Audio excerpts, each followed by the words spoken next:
तो आज मैं आपको एक अनोखी रहस्यमय कहानी सुनाऊंगा। अगर आप चैनल पर नए हैं तो अभी सब्सक्राइब कर ले तथा कहानी पूरा देखें। अंत में एक अनोखा रहस्य छुपा है। धन्यवाद। तो सुनिए। बहुत पुरानी बात है। एक घने जंगल के मध्य में छायाग्राम नाम का एक विचित्र गांव था। इस गांव की विशेषता ये थी कि यहाँ कभी सूर्य की सीधी रोशनी नहीं पहुँचती थी, क्योंकि यह विशाल पर्वतों की ओट में बसा था। यहाँ के लोग महादेव के अनन्य भक्त थे, लेकिन उनके मन में एक गहरी पीड़ा थी। वे कभी महादेव का सूर्य की रोशनी में अभिषेक नहीं कर पाए थे। वे हमेशा अंधेरे या मशालों की रोशनी में ही पूजन करते थे। गांव में ईशान नाम का एक अंधा बालक रहता था। वह देख नहीं सकता था, लेकिन उसकी सुनने की शक्ति और स्पर्श की समझ बहुत अद्भुत थी। वह अक्सर गांव के पुराने जर्जर शिव मंदिर में बैठा रहता था। वह पत्थर के ठंडेपन को छूकर बता देता था कि महादेव को कब स्नान की आवश्यकता है, और हवा की सरसराहट से समझ जाता था कि महादेव कब प्रसन्न हैं। एक बार गांव के मुखिया ने घोषणा की कि वे एक ऐसा उत्सव मनाएंगे जिसमें पूरे गांव को मशालों से जगमगा दिया जाएगा, ताकि अंधेरे का आभास न हो। लेकिन ईशान ने शांत स्वर में कहा, मुखिया जी, महादेव को बाहरी मशालों की क्या आवश्यकता? जो स्वयं प्रकाश के स्रोत हैं, उन्हें हम अंधेरे में कैसे देख सकते हैं? हमें महादेव को नहीं, अपनी दृष्टि को बदलना होगा। मुखिया ने चिढ़कर पूछा, तुम अंधे होकर हमें दृष्टि की बात सिखाओगे?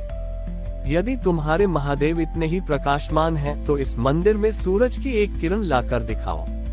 ईशान ने चुनौती स्वीकार कर ली। उसने कोई पूजा पाठ या मंत्र नहीं पढ़ा। वह मंदिर के गर्भगृह में जाकर बैठ गया और उसने अपनी पूरी चेतना को उस शिवलिंग पर केंद्रित कर दिया। उसने सोचा कि यदि वह देख नहीं सकता तो क्या हुआ, वह महसूस तो कर सकता है। उसने अपने मन में महादेव की एक ऐसी छवि सोची जो करोड़ों सूर्यों से भी अधिक तेजस्वी थी। जैसे जैसे ईशान का ध्यान गहरा होता गया, उसके शरीर से एक हल्की सी ऊष्मा निकलने लगी। गांव वालों ने देखा कि मंदिर के भीतर का तापमान बढ़ रहा है।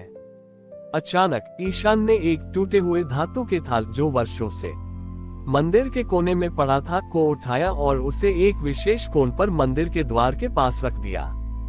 उसी क्षण पर्वतों के बीच के एक छोटे से छेद से सूरज की एक नन्ही सी किरण निकली, उस धातु के थाल से टकराए और परावर्तित होकर सीधे शिवलिंग पर जा गिरी। पूरा अंधेरा मंदिर अचानक सुनहरे प्रकाश से भर गया। शिवलिंग ऐसा चमकू था मानो स्वयं महादेव ज्योतिर्मय रूप में प्रकट हो गए हो। गांव वाले आश्चर्यचकित रह गए।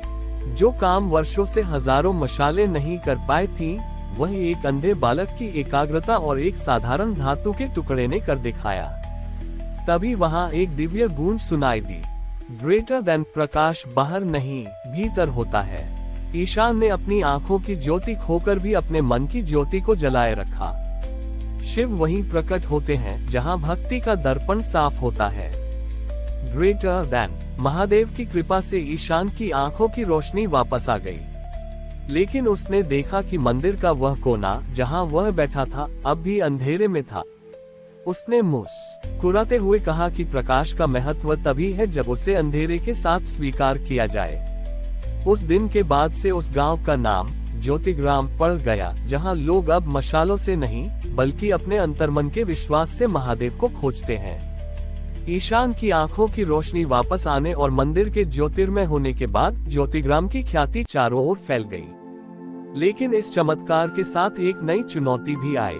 दूर देश के एक अहंकारी राजा दर्पण शाह ने जब इस अद्भुत प्रकाश के बारे में सुना, तो उसने सोचा कि यदि एक बालक साधारण धातु के थाल से सूर्य की किरण को मोड़ सकता है, तो वह अपनी विशाल सेना और धन दौलत से सूरज को ही कैद कर सकता है।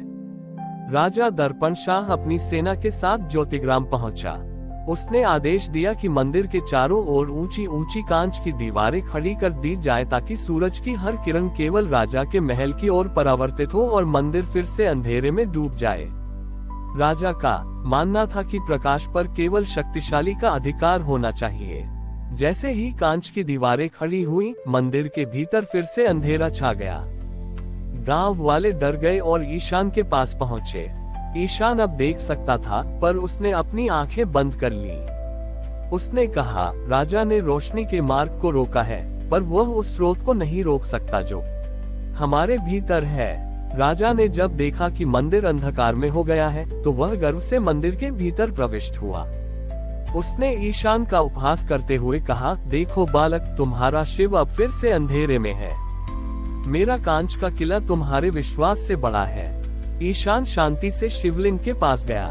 उसने इस बार कोई धातु का थाल नहीं उठाया। उसने शिवलिंग पर चढ़े हुए एक सूखे बेलपत्र को उठाया और उसे राजा के सामने रखा। ईशान बोला, महाराज, प्रकाश को बांधा नहीं जा सकता, उसे केवल बांटा जा सकता है।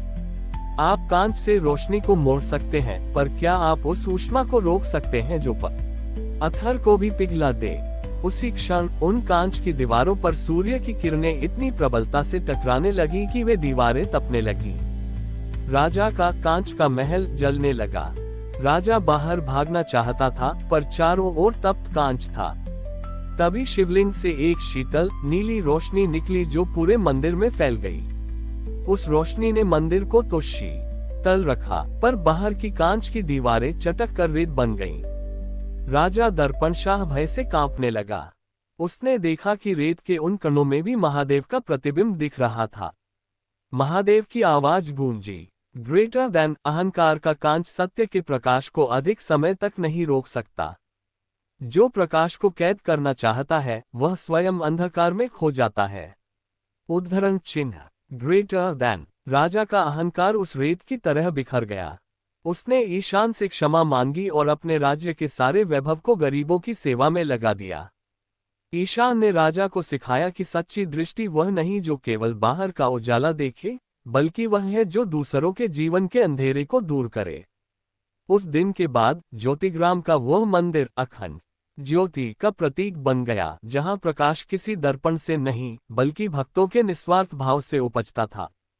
हमारी और भी आध्यात्मिक एवं अनोखी कहानियां देखने के लिए हमारे चैनल पर जाएं तथा धार्मिक एवं पौराणिक अनोखी कहानियां हमारे चैनल पर है। कृपया जाके देखें तथा हमारे चैनल को सब्सक्राइब करके रखें और वीडियो लाइक जरूर करें। धन्यवाद।